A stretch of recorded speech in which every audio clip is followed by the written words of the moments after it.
السلام علیکم ناظرین، فیصل وائس یوٹیوب چینل پر خوش آمدید۔ ناظرین، ایک روایت سے یہ چیز واضح ہو جاتی ہے کہ جناب رسالت مآب صلی اللہ علیہ وآلہ وسلم زبان فیض ترجمان و لسان معجز بیان سے خود فرماتے ہیں کہ حدیث شریف میں ہے، جس کا ترجمہ یہ ہے، یعنی سب سے پہلے جو چیز اللہ تعالیٰ نے بنائی وہ میرا نور تھا۔ الغرض یہ چیز با اتفاق ثابت ہے کہ اللہ تعالیٰ نے سب سے پہلے نور محمدی صلی اللہ علیہ وآلہ وسلم، یعنی سب سے پہلے جو چیز اللہ تعالیٰ نے بنائی وہ میرا نور تھا۔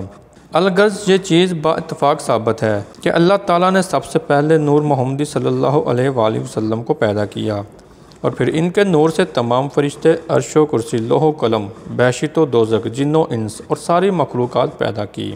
چنانچہ اس کا ذکر کتاب کے اول میں آ چکا ہے، اسی واسطے یہاں پر مختصر کیا ہے۔ روضۃ الاحباب و کتاب الاخبار میں لکھا ہے کہ جس وقت اللہ تعالیٰ نے حضرت آدم صفی اللہ علیہ السلام کو پیدا کیا تھا، نور محمدی صلی اللہ علیہ وآلہ وسلم حضرت آدم علیہ السلام کی پیشانی پر ظہور کیا، ایسا کہ ان کی پیشانی اس نور محمدی صلی اللہ علیہ وآلہ وسلم سے عرش تک چمکتی تھی۔ پھر حضرت آدم علیہ السلام کی پیشانی سے حضرت شیش علیہ السلام کی، اور حضرت شیش علیہ السلام سے حضرت ادریس علیہ السلام کی، اور حضرت ادریس علیہ السلام سے حضرت نوح علیہ السلام کی، اور حضرت نوح علیہ السلام سے اس طرح درجہ بدرجہ منتقل ہو کے حضرت ابراہیم علیہ السلام خلیل اللہ تک پہنچا، اور ان سے حضرت اسماعیل علیہ السلام ذبح اللہ کو نصیب ہوا۔ بعد اس کے نسلاً با نسل عبد المناف تک پہنچا، اور عبد المناف کے 4 بیٹے تھے۔ ان کے نام یہ ہیں: عبد الشمس، ہاشم، عبد المطلب اور ابو نوفل، اور ہاشم رسول اللہ صلی اللہ علیہ وآلہ وسلم کے دادا تھے، اسی واسطے رسول اللہ کو ہاشمی کہتے ہیں۔ اور عبد المطلب امام شافعی رحمۃ اللہ کے دادا کا نام تھا۔ عبد الشمس ابو جہل کے باپ کا نام تھا، اور ابو نوفل لا اولاد تھے۔ ناظرین، وہی نور محمد صلی اللہ علیہ وآلہ وسلم عبد المناف سے ہاشم کو ملا، اور بعد فوت ہونے عبد المناف کے ہاشم کو مکہ کی ریاست اور کنجی خانہ کعبہ کے ملی۔ اتفاقاً نہیں ایام میں مکے میں قحط پڑا، اور اکثر آدمیوں کو رات و دن فاقہ گزرتا تھا۔ چنانچہ ہاشم کو اللہ تعالیٰ نے اپنے فضل و کرم سے اور اپنی برکت کاملہ توانگر کیا تھا۔ انہوں نے تمام مکہ والوں کی ضیافت کی، اور جب دسترخواں بچھاتے روٹیاں توڑ توڑ کر پارا پارا کر کے دسترخواں پر رکھ دیتے کہ کھاتے وقت کوئی کسی کو معلوم نہ کر سکے کہ کس نے کتنی روٹیاں کھائیں۔ اسی وجہ سے اس کا نام ہاشم رہا، اور اول نام ان کا عمر تھا، اور ان سے عبد المطلب پیدا ہوئے، اور پھر عبد المطلب سے کئی بیٹے پیدا ہوئے۔ جب انہوں نے نظر مانی اللہ تعالیٰ سے کہ اگر میرے 10 بیٹے پیدا ہوں گے تو ان میں سے ایک اللہ کی راہ پر قربان کروں گا۔ ایک روایت میں ہے کہ جب ہاشم کو مکہ مکرمہ کی ریاست ملی تو خبر ملی کہ چاہ زمزم میں اسماعیل علیہ السلام ذبح اللہ کے خزانہ جمع کر رکھا ہے، تو چاہ کہ اس کے اندر سے نکالیں۔ پھر انہوں نے وہ چاہ کھودا تو اس کے اندر وہ خزانہ نہ پایا، اور اللہ کی مرضی سے پانی بھی اس کا سوکھ گیا۔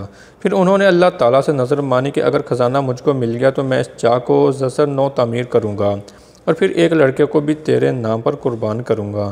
پھر وہ چاہ کھودا، اللہ کے فضل سے بہت خزانہ اس سے پایا۔ ایک روایت ہے کہ اس خزانہ میں سے دروازے خانہ کعبہ کے لوہے اور فولاد سے بنوائے، اور چاہ زمزم کی بھی درستگی کرا دی، اور پھر کہانوں کو بلوایا کہ اپنی نظر کا حال بیان کیا۔ ان لوگوں نے بلا اتفاق کہا کہ افائے نزل و واجب ہے، لازم ہے کہ ہر بیٹے کے نام پر قرعہ ڈالو، جس کا نام نکلے گا اس کو قربان کرو۔ بس عبد المطلب کے 12 بیٹے تھے، چنانچہ ہر بیٹے کے نام انہوں نے قرعہ ڈالا۔ اس میں نام عبداللہ پدر رسول اللہ صلی اللہ علیہ وآلہ وسلم کا نکلا، اور عبداللہ کی پیشانی پر نور حضرت محمد صلی اللہ علیہ وآلہ وسلم کا ظاہر ہوا۔ اسی سبب سے ان کی صورت اپنے بقید بھائیوں سے بہت زیادہ حسین تھی۔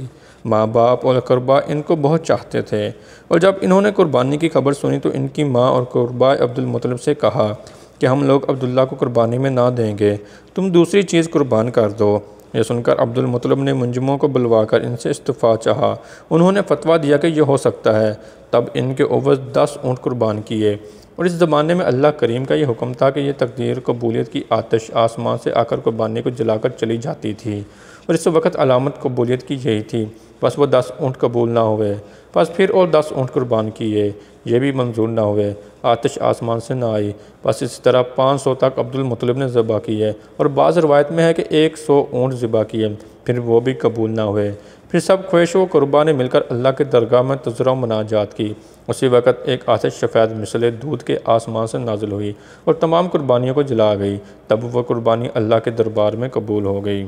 پھر سب خوش ہو گئے اور ہر ایک نے ان میں سے اللہ کا شکر بجا لایا۔ اس واسطے رسول اللہ صلی اللہ علیہ وآلہ وسلم نے فرمایا، یعنی میں بیٹا 2 ذبح کیا ہوں، یعنی اسماعیل ذبح اللہ، اور دوسرے رسول اللہ صلی اللہ علیہ وآلہ وسلم کے والد عبداللہ بن عبد المطلب، حضرت محمد صلی اللہ علیہ وآلہ وسلم کی والدہ کا نام آمنہ رضی اللہ تعالیٰ بنت وہب ابن عبد المناف تھا۔ ایک روایت میں ہے کہ حضرت عبداللہ کہیں کسی کام کو جاتے تھے، راستے میں خوائر رقیہ بنت نوفل سے ملاقات ہوئی، اور وہ عورت کتب سماویہ سے بہت واقف تھیں اور بہت خوبصورت اور صاحب عصمت ناقصدائی اور مالدار مکہ میں مشہور و معروف تھی۔ جب نظر ان کی عبداللہ پر پڑی تو جو حقائق اور علامات نور محمد صلی اللہ علیہ وآلہ وسلم کے توریت اور انجیل میں دیکھے تھے وہ عبداللہ کے چہرے پر چمکتے تھے، اور پھر دیکھتے ہی وہ عاشق و بے قرار خواہاں سال جسمانی عبداللہ کی ہوئی، اور پھر بولی کہ تم کون ہو اور تمہارا نام کیا ہے؟ وہ سن کر بولے، میرا نام عبداللہ ہے اور میں عبد المطلب کا بیٹا ہوں۔ وہ بولی کہ تمہیں تمہارے باپ نے نظر قربانی کی تھی، کہاں ہے؟ بے شک نظر مانی تھی۔ اور وہ بولی کہ میں دختر نوفل ہوں اور خوائر رقیہ اور تاجرہ ہوں، اگر مجھ سے نکاح کرو گے تو 100 اونٹ کے بوجھ اور مال و خزانہ کو دوں گی۔ اور یہ معلوم نہ تھا کہ عبداللہ نے شادی کی ہوئی ہے یا نہیں۔